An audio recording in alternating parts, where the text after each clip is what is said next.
Hey everyone, what is happening? Welcome to another Chainlink 2022 Spring Hackathon workshop. Let's just check to make sure everything's all ready to go.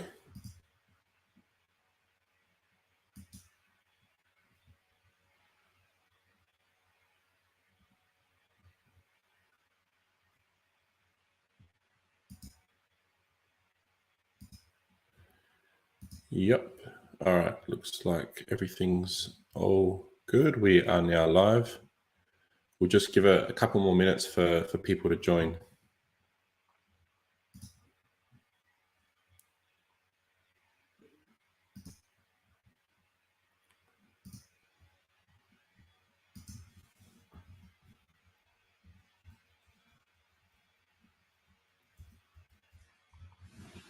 Hope everyone's having a fun and productive hackathon.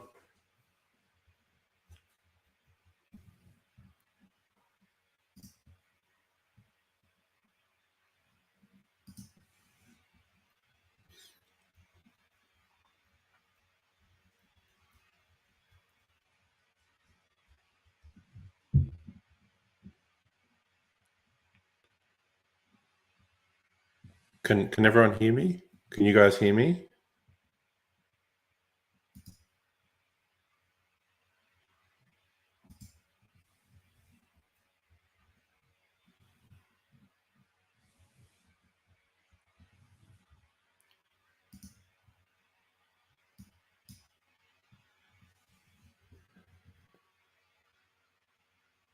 Okay.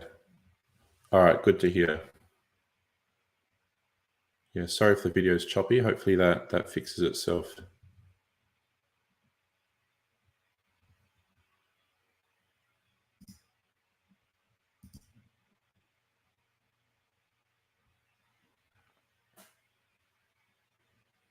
Awesome. All right, I think we might get started now.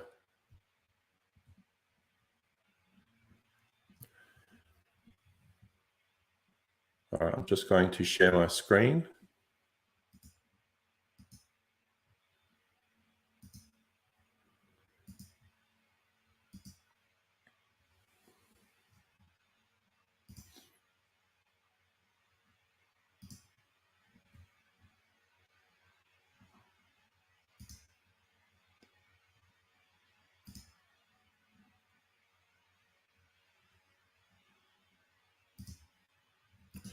All right, let's go. Thanks everyone for joining. Today we are going to talk about testing with the Anchor framework. So my name is Harry Papakrisiou. Once again, I'm a developer advocate for Chainlink Labs. So yesterday we ran a session, sorry, not yesterday, a couple of days ago, we ran a session on an introduction to Solana and using the Anchor framework. So if you haven't watched that session, I highly recommend it. It's a good intro into just using Solana, how to deploy a Solana smart contract and things like that. And today we're going to extend upon that by talking about how to test your Solana programs now. What's up, Tippy and Leo? So just a quick agenda for today. We're just going to do a very quick recap on the Anchor framework. Then we're going to talk a little bit about smart contract security and testing Solana programs. So we're going to talk about the why. Why should you test your programs? And then we'll just do a quick demo of doing a couple tests with some Solana smart contracts. So just a quick recap on the Anchor framework here. So once again, Anchor is just basically a framework for building Solana programs. And the reason why it's so popular is because it reduces a lot of the coding efforts required by generating various boilerplate code, right? So instead of having to do all of the stuffing around with serialization and deserialization of input parameters and account data and all those types of things on-chain and off-chain, Anchor greatly reduces that by abstracting those kinds of things away so that you can do things a little bit easier, such as, call functions and passing in parameters in their natural form instead of serializing them and things like that. So the typical workflow for using Anchor when building Solana programs once again, is, you have your smart contracts that are written in Rust or C or C++. And then when you compile those with Anchor, you get the generated bytecode, and you also get the generated IDL file, which is very similar to the Ethereum ABI file. So it gives you basically all of the functions or instructions that can be called, what are the input parameters to them, what are the accounts that are expected to be passed in for each of those calls as well. And then from the IDL, you can then generate clients to interact with your on-chain programs. And you can also then use the IDL to actually generate tests to talk to your deployed programs on Solana. So we'll just quickly talk a little bit about smart contract security now. So essentially, when it comes to smart contract security, there's two main sources of security problems, right? You have bugs in the actual blockchain infrastructure at the protocol level, right? Or bugs or vulnerabilities in the smart contract code, right? So the second one is where basically it's a developer mistake or unanticipated code execution. So generally, in terms of life cycle, smart contracts are kind of more like hardware rather than software, right? Because with software, you can release patches and updates to correct fixes, etc. This generally isn't true with smart contracts unless it's programmed into the smart contract, right? So unless it's an upgradable contract, right? So smart contracts are kind of more like hardware, where if there's an issue, once it's out, then you can't fix it. You either have to create a new one instead. So this actually becomes a little bit more nuanced with Solana, because Solana actually has the concept of an upgradable contract, where the authority, which is basically the owner of a program, the person who deployed it, they can actually redeploy it after again to the same program ID, right, to the same address. So smart contracts or programs aren't really immutable on Solana. However, it becomes a little bit more tricky, because when you as a owner deploy a program on Solana, you can choose to mark it as immutable on deployment. And if you do that, then it can't be changed, right, at all. However, if you don't do that, it can be changed or upgraded at a later date, right? And this is kind of dangerous, because imagine if someone builds a DeFi protocol or something and then deploys it to mainnet, and a whole bunch of people go and put their money into it, and then the one person who deployed it and has the authority to upgrade it then just goes and redeploys it with a new code, where he can just basically take all the funds, or he or she or they can take all the funds, and then they do that, right? And you think, well, what the hell? So generally, most projects who deploy smart contracts on Solana and have the intention to upgrade them, they generally use a multi-sig as an upgrade authority to prevent scenarios, like this from happening. So yeah, just wanted to mention that generally speaking, smart contracts are immutable. However, on Solana, it's not always the case. But how can we try and minimize the chances of anything bad happening with our deployed programs? One of the best methods is testing. And yes, hopefully we're upgrading everyone's brain with all this info that we drop as part of the Chainlink hackathon workshops.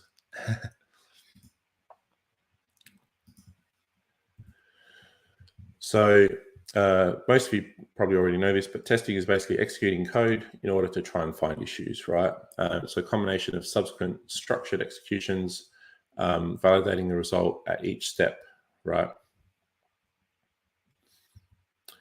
And generally, we try and test as much of the program logic as you can. With Solana, you definitely need to test, focus on accounts as well as just the code and logic to make sure that data in accounts is correct, and focus on the most important areas first.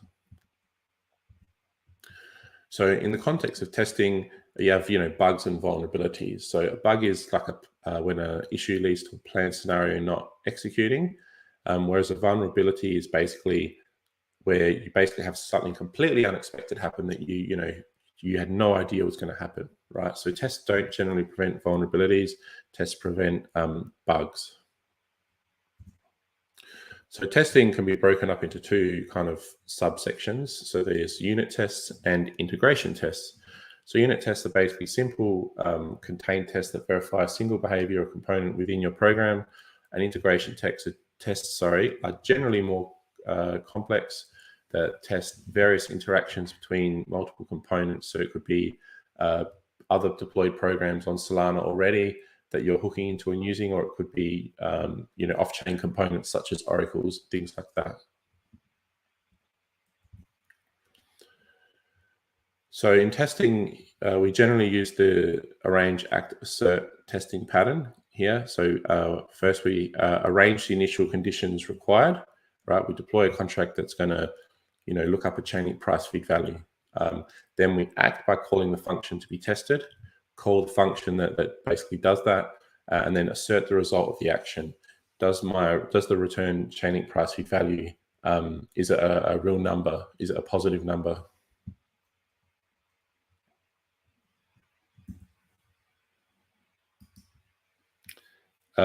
So writing good tests can generally be boiled down to 5 different things here. So each test should be evaluating just a single behavior. So tests shouldn't be too complex. They should all be broken up.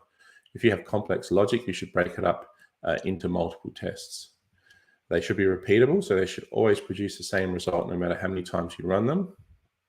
They should be isolated. So each test should not depend upon or affect the result on the result of other tests. They should be very readable, so that someone should be able to come in, weeks, months, years to come, and they should be able to work out what's being tested, and they should be fast as well. So they'll be written with speed in mind, right? Because each time you add or change your code, you need to run your test to confirm that everything's still working, right? So having a quick test ensures that you get this feedback sooner.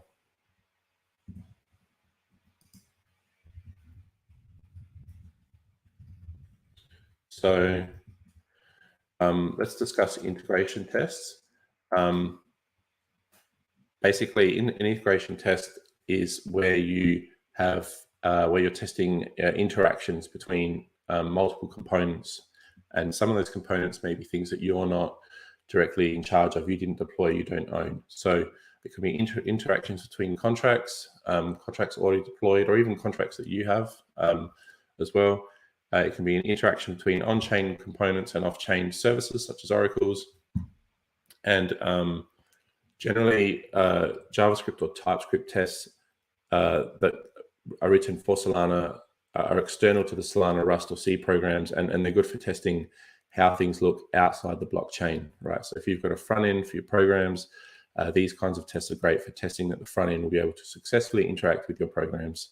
And the team at Anchor, actually, they recommend to test your programs using integration tests off-chain in a language other than Rust, just to make sure that the bugs related to syntax, etc., are coverable with the tests and are not just kind of replicated in the tests, because you can theoretically just write tests on-chain with Rust as well.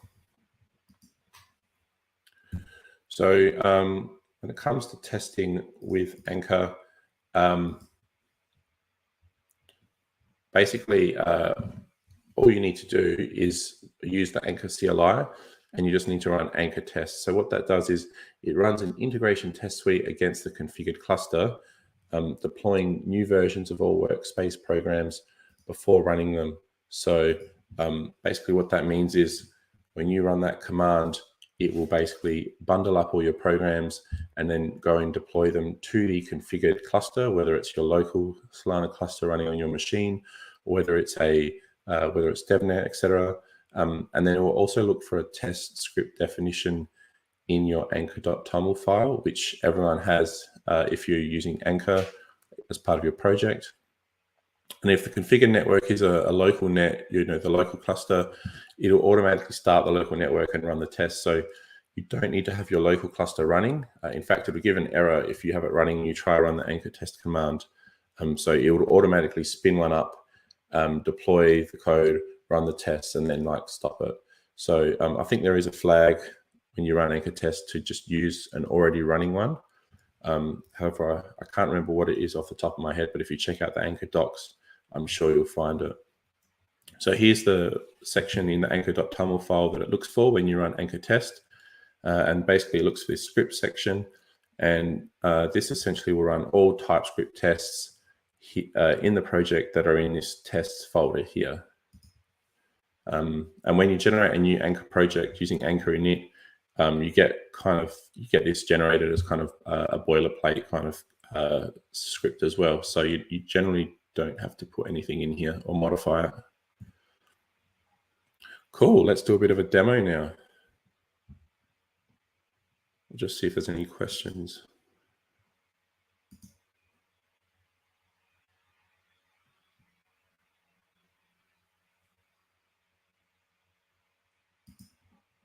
Is fuzzing something that can identify vulnerabilities? Yeah, definitely. If you try and inject a whole bunch of weird random things into your programs, you could definitely identify issues and vulnerabilities. Cool, so I'm just going to switch to my VS Code. Hopefully you guys can see that. So here we have my GM Anchor program. So for those who watched the session a couple of days ago, we did a simple Anchor project where we basically, actually it's probably better if I just show you guys via the code. I shared the GitHub URL in the chat, but essentially we wrote a program that had one function called execute, and that function took in a name parameter, which is a string. And basically all it does is when this execute function gets called, we're expecting an account to be passed in that we're going to store the name into. And all it does is it just sets the name that's passed in, the string, and it stores it in this account, in this structure here. So it basically just stores the name, says hello to that name in the program output, and then it exits. So very simple program that uses Anchor. We did it yesterday. I pasted the link to the GitHub repo in the chat for those that want to check it out. But otherwise, this is kind of what we ended up with in the session a couple of days ago. So now we're going to write a simple test for this. So if you actually take a look, you can see that because we created this program using Anchor init, we actually get a boilerplate or a simple test here in the test folder. And if we go to our anchor.toml, we can see we have this script section here. So it automatically has generated this for us, right? And in our provider section, we can see that we want to use our local network. We don't want to use DevNet. And we have our wallet here as my id.json file that we generated. So all of these were done as part of the session a couple of days ago.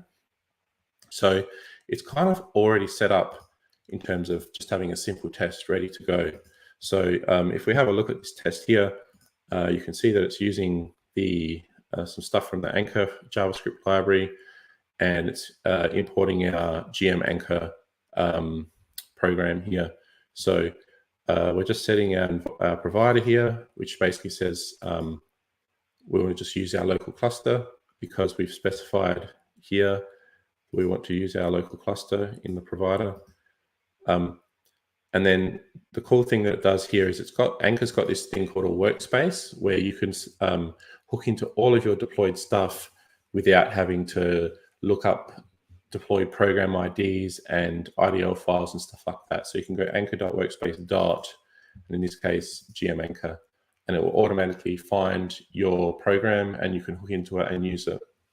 So this workspace thing is only available when doing testing, I believe. You can't use this when you're generating off-chain clients and things like that.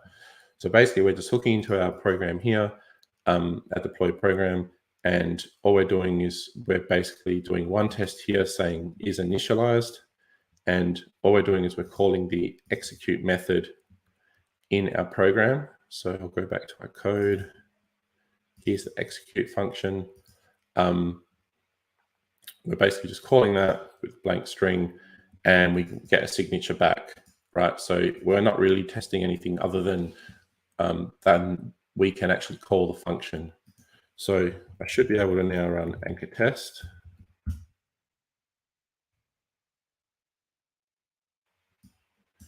As you can see,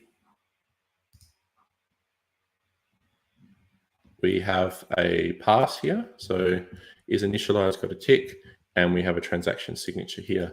So that's kind of the boilerplate test that was generated initially. So I think maybe what we'll do now is we'll build upon that. So what we'll do is we're going to use some assertion. So we're going to use char for that. So we're going to go const expect equals require char dot expect. Char is an assertion library to assert conditions as part of your tests. Okay, so we're still going to use our local network. So we'll go anchor.setProvider still. Yep, that's fine. And we'll go const user equals provider.wallet. So this basically says we want to use our local wallet that we provided.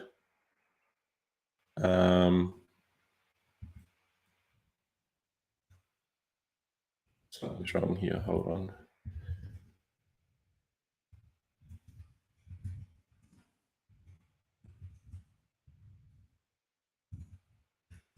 There we go. So that's basically hooking into our local provider there, and we want to basically get our id.json wallet, because that's what we want to use for signing the transactions, and then we get our deployed program. So that's all fine. So now let's change the name of this test from is initialized to name set correctly. So what we're going to basically do in this test is we're going to call the function again, passing in a specified name, and then we're going to actually then read the account that we pass in to store that name in. We're going to actually read the contents of that account and then verify that the value stored in there matches the name that we initially entered. So a very simple unit test here. So what we now want to do, I'll actually show you guys how you can do airdrops in the test as well. So for those who were in the session a couple of days ago, you can do an airdrop, which basically gives you basically some sols, some LAN ports. So you can go await provider.connection.confirm transaction, await provider.connection.request airdrop, provider.wallet.public key. So it's a bunch of sol, and I think we need to say confirmed. So this is basically dynamically airdropping us some sol, so you don't have to use the airdrop command on the CLI. You probably don't need to do this with a local net, but I just thought I'd show you guys how to do it. Cool. So we need to pass in an account into the call that we're going to make. So we're going to go const gm account equals anchor.web3 generate. This generates a new account address for us. We need to pass in a name. So I'm going to go const name equals Harry. VS Code autocomplete or wants to call it Harry Potter. Let's do Harry Potter. Cool. Now we need to do our function call. So we're going to go let tx equals await program.rpc.function name, which is execute, and name. And then we need to pass in an array of accounts next. So we're going to go accounts and, sorry, an object of accounts, not an array. So GM account is the first one. This is the account that's going to store the name that we send in. So that's the first one. The user account is the second one. This is who's generating, paying for the transaction. This is our generated wallet. And then the system program, because our program is initializing new accounts, we need to pass in the system program. which is a static program ID baked into Solana that does housekeeping tasks such as that.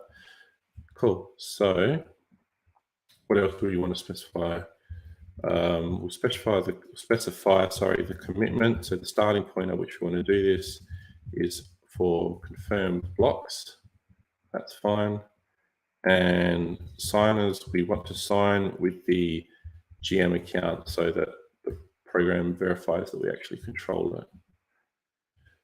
So once that's done, we should have a successful call there. So now we've called the function, we need to check to make sure that we can read the value in that GM account and make sure it's what we expected. So we can go const stored name equals await program dot count dot greeting account dot fetch GM account dot public key const. So basically what this does is it reads the contents of this GM account, and it basically fetches the value in the greeting account struct here. So in our program, you can see for this GM account, the format of the data that's being stored is this struct here. So that's basically why we have that. So now that we've got our value, let's console.log it. Now we need to assert our condition. So we want to go expect stored name.name dot to equal name.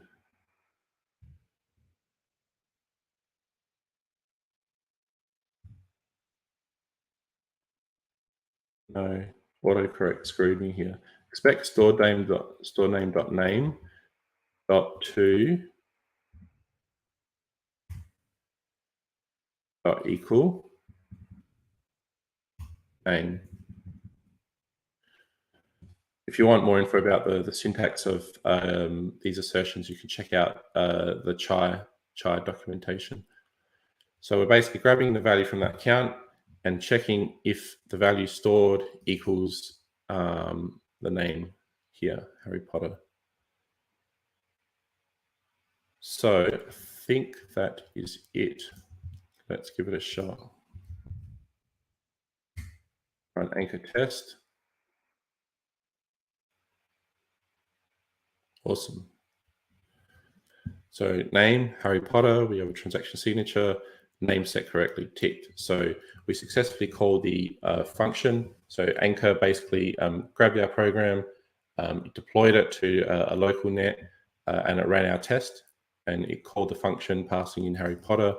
And then once it finished calling the function, it read the value of this account that we passed in, and then checked to see that the data stored in there equals the string Harry Potter. So very simple unit test that shows you how to basically test your programs with Anchor on a local net.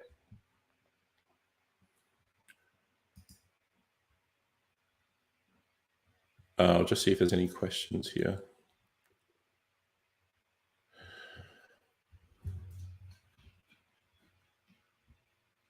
Yeah, so great point there mentioned in the chat. Accounts are public addresses that kind of, you can think of them as like files that point to storage. And even a smart contract on Solana program, everything is an account on Solana. So a smart contract is just program code deployed to an account that's been marked as executable. Cool, so that was one demo. How are we doing for time? We're halfway through, cool. Let's do another demo, maybe with the Solana starter kit. So that was a unit test. We'll do maybe an integration test now. So something on DevNet, something that interacts with an off-chain component such as an Oracle, right? So if you go to our repository on GitHub, if you go to our repository on GitHub, our smart contract kit here, you can see there's a pinned repository called Solana Starter Kit. This is a pre-packaged repository that shows you how to interact with Chainlink services on Solana. So right now it's just price feeds, but it's going to have more in the future. So this is going to be our starting point. So I went through this in the session a couple of days ago. If you haven't played around with this, I highly recommend it. I'll paste it in the chat. So I'll switch to here. So I pasted the repository in the chat, and I've basically already pulled the repository here. So just to reiterate what this does, it's just a simple, it's an Anchor program. Again, once again, it's a project that uses Anchor. It has a single function called execute that takes in some accounts, and it basically, using the Chainlink library on Solana, it basically looks up the latest round data for a price feed. What is the price, timestamps, etc. The description of a price feed. What is the price feed? Is it Sol USD, ETH USD, etc. And how many decimal places? What is the precision of the data in the price feed? So it basically takes that information and it stores it in a passed-in account. Just like our previous demo where we passed in an account and said, hey, store the string in here. We store the price information in this passed-in account. And then that's it, it just exits. So very similar to the last demo we just did, except this time we're interacting with an Oracle off-chain. So we need to write an integration test for this, right? So the test that we're going to write is we're going to do this call, we're going to do this function call, and then we're going to read the value from the account again, and we're just going to verify that it contains a valid price there. So a valid price can be considered something that's, just positive. We won't know the exact price that we can check for because it changes every 3 seconds or so. However, we can assume that if we just have a positive number in there and not just null or nothing, then we can assume that our integration test was successful. So what we're going to do now is we have a test directory here, and let's create a new file called Chainlink int test. Right. And once again, we have in our anchor.toml file, we already have a test script set up here to automatically run all tests in this test folder when we run anchor tests. So we don't need to do that. And on this project here, our provider is set to DevNet. So because we're interacting with an Oracle, we can't do things on our local cluster. We need to use a public network. And once again, our wallet that we're going to be using is this id.json that I generated. So all the steps for getting the Solana Smart Starter Kit set up are in the GitHub repo that I just pasted to you. So check that out if you haven't already. But in terms of our test, so to get to the starting point that I'm at now, you need to follow the steps in the GitHub README here. So you need to install the libraries, you need to generate a new wallet, airdrop yourself some Sol, build the Anchor program, grab the program ID, put it in the program code, build it again, and deploy it to DevNet. And you don't need to do the running the client section. So you need to get to the end of the building and deploying the consumer program section. So all of this stuff I went through in the session on a couple of days ago. So with our test, maybe what we'll do is, to make life a little bit easier, maybe we can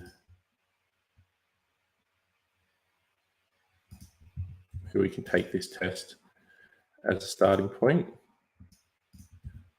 and we'll change it. So we're using Anchor here once again. So instead of our GM Anchor program, we want Chainlink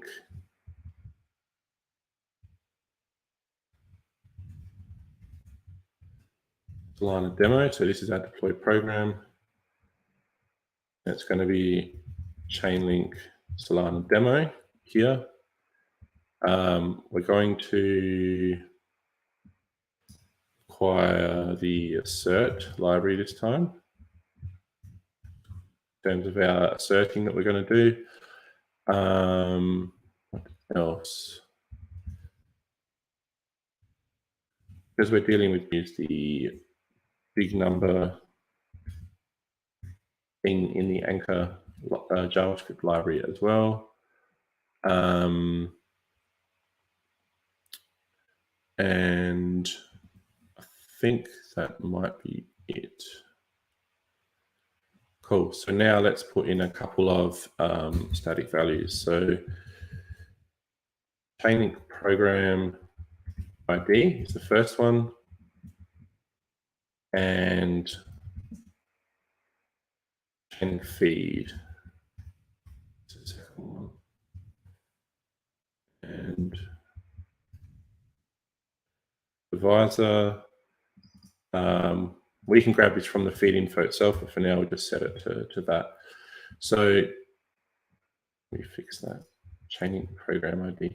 So the Chainlink program ID is on DevNet. There's a deployed Chainlink program that contains all of the code to interact with price feeds, right? So it doesn't have the price feed data itself.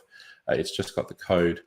And to get this value, this static value, you just head to our docs at docs.chain.link, click on Solana here, and go using data feeds. And I think down here, there's a section, the program that owns the data feeds is here. So you can see the define. So we can basically just take the value from here and we can just put it in here. So we need this to interact with the price feeds.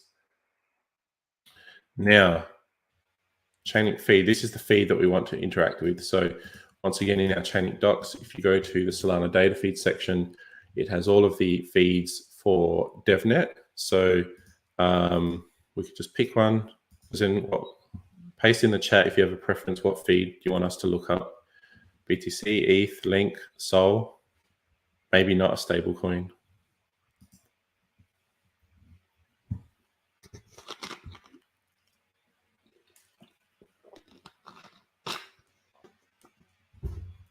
No takers? Cool. All right, we'll do Sol. So we'll get the Sol USD feed and chuck it in here. Cool. All right. We are ready to go. So let's change this to Chainlink Solana demo.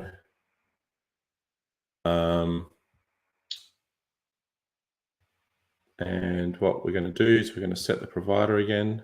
So we're going to go const, no, not const, anchor.set provider. So you can also do it this way. Oh, did I just delete the other provider?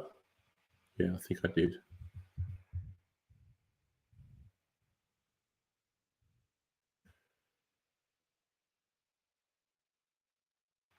Const provider equals anchor.provider.env. Sorry, not provider.env. Capital P. Anchor.provider.env. And then we go anchor.set provider, and user provider.wallet once again. Cool. So in our case, our program is going to be anchor.workspace.chainlink Solana demo. I need to give it an alias here. Cool. So we're ready to do our test now, I think. So we're going to call our test query Sol USD price feed. So the first thing we're going to do is, we won't worry about the airdrop here.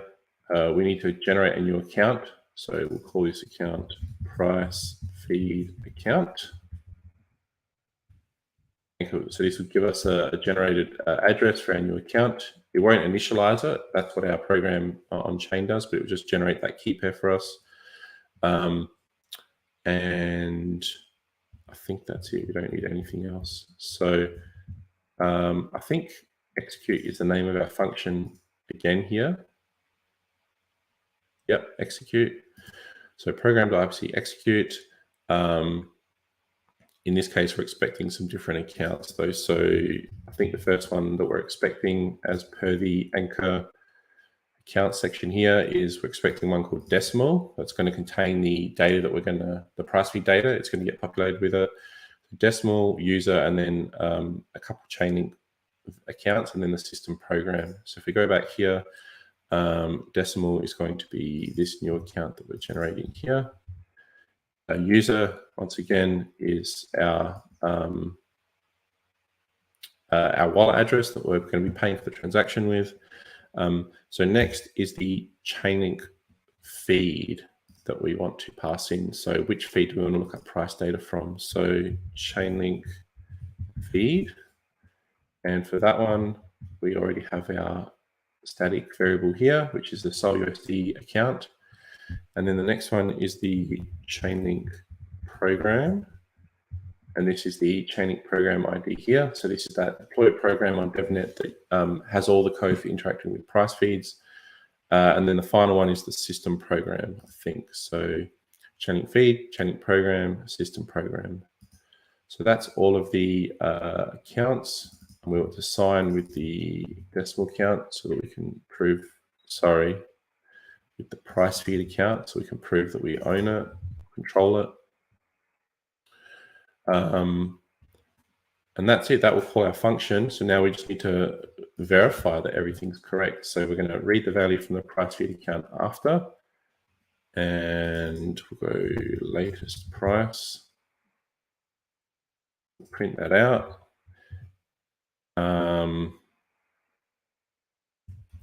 Price is. Now we need to do our assertion. So we go this. So we're going to go assert. OK. So, and it'll check. It'll basically check whatever condition in here is true. So we go latest price.value. While our divisor is greater than 0. So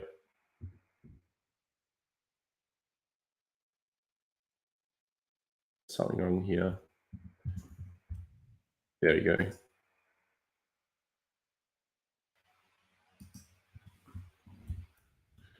So this will basically check the condition in here so that the value that's stored in the account divided by the divisor, as long as it's a positive number, we consider this integration test to be successful, right? I think that is it.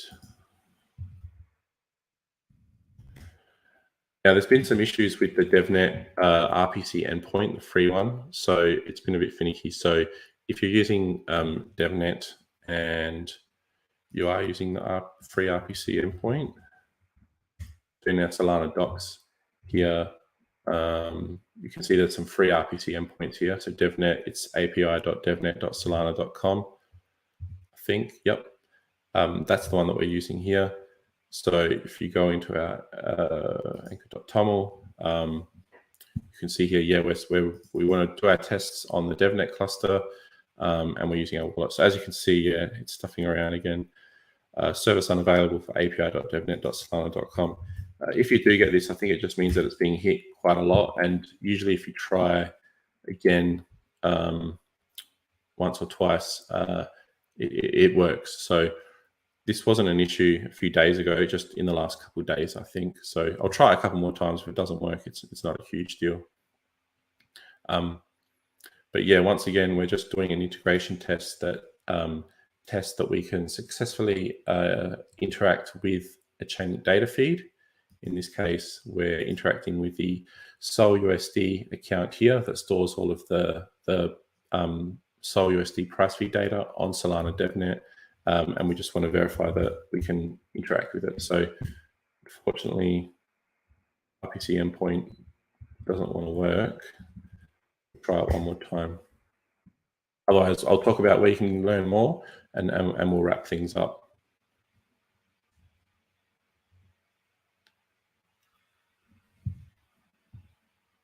anyone has any questions, feel free to ask in the chat.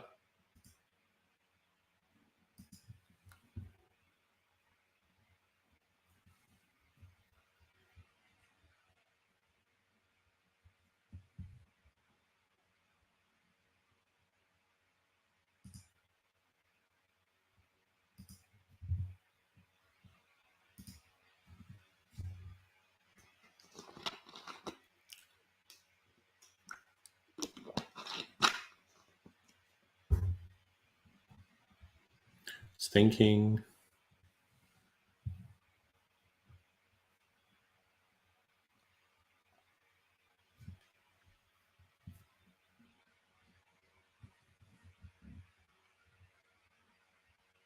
So what this is doing or trying to do is it's trying to deploy our program here to the DevNet cluster, right?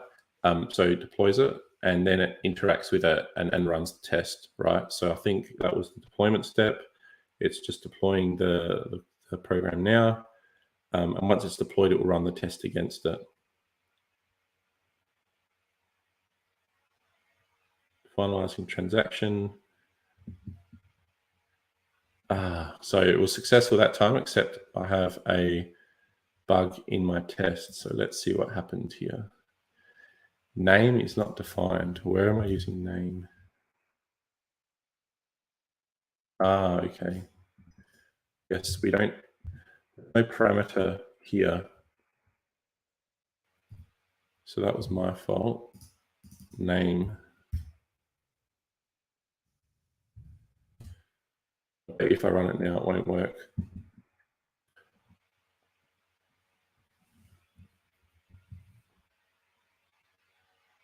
We'll give it one more chance to run now. Hopefully that should be okay. While we're waiting, I'll just talk a little bit about where you can learn some more information from. So if you want to learn more about Anchor, it's a couple really great resources that you should check out. The first one is the Anchor docs here, and I'll paste the link in the chat. This is a really great resource for learning about Anchor. It's got a lot of examples and reference things as well. Highly recommend you check it out. So Anchor actually recently released this other thing called the Anchor book, which actually I think the Anchor docs is not going to be maintained going forward, and the Anchor book is going to be like the new place to go for all things Anchor. So it's just a building upon the work that the Anchor docs had, and it's got some really great example programs and a whole bunch of information about Anchor. So highly recommend checking that out as well. So in addition to that, let's have a look. So once again, our Solana starter kit for interacting with price feeds on Solana. If you go to our GitHub repo over here, you can find it pinned over here at the top. So if you want to play around with price feeds on Solana and want a reference point so you can see how to do it, definitely recommend checking that out as well. And once again, at docs, for using price feeds on Solana, definitely head to our docs as well. And there is a tab at the top specifically for Solana. So as we deploy more services on Solana, you'll see more info here. So there's an overview here, as well as the reference for the feeds on Solana that you can use, and a guide if you want to kind of do it step by step as well. Yeah. So other than that, I think it might be running now. We'll just give it a second. But if you have any issues or you have any errors, definitely chat to us in our Discord on Stack Overflow. However, if you have Solana or Anchor specific errors, I find the Solana Discord here is a great place to go. And also the Anchor Discord is also a great place to go. Because if you paste errors in there, you can kind of search for other people that have asked for them. And generally, if others have asked for them, it means that there's been discussion on it that you can kind of leverage and kind of use. So on here. Fetch. Yeah, so I've solved a lot of errors purely just by going to the discords of Solana or Anchor and basically just pasting my error and then just seeing what others have said about it. So even this RPC issue, has been discussed there. So that's about it, really. I'm just going to run this one more time to hopefully get around these issues. If you have any feedback on today's session, please fill out the feedback form. It'd be awesome if you can. So I'll just paste it in the chat. There's also a QR code here if you want to do it with your phone. But yeah, thanks everyone for listening. I'm just going to stay online and try this test one more time. Hopefully it should work now. And other than that, yeah, I can't wait to see what everyone builds. So I think now it should be a bit more stable and hopefully we don't have any syntax errors. And we'll see if we can get that program deployed and if we can successfully test and interact with that price feed. So usually when deploying to DevNet, it's a little bit slow with a public RPC endpoint. It takes a few seconds, and it's basically just that deploying the program step that basically causes that. Once it's deployed, it's generally pretty quick to interact with deployed programs. And yeah, clearing the point that Solana programs are upgradable and mutable. So you need to be careful for any programs that you're using on mainnet. Just can they be upgradable? Is it a multi-sig? Who owns the authority and things like that?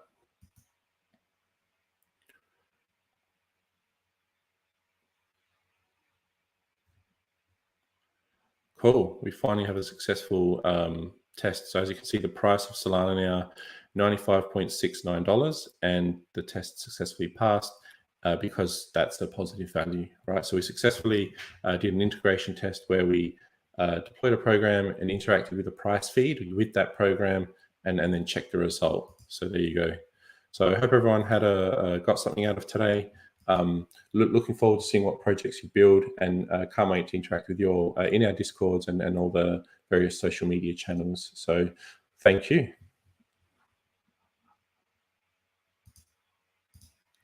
Wish everyone the best of luck in the rest of your hackathon, and yeah, can't wait to see what everyone builds. Thanks all.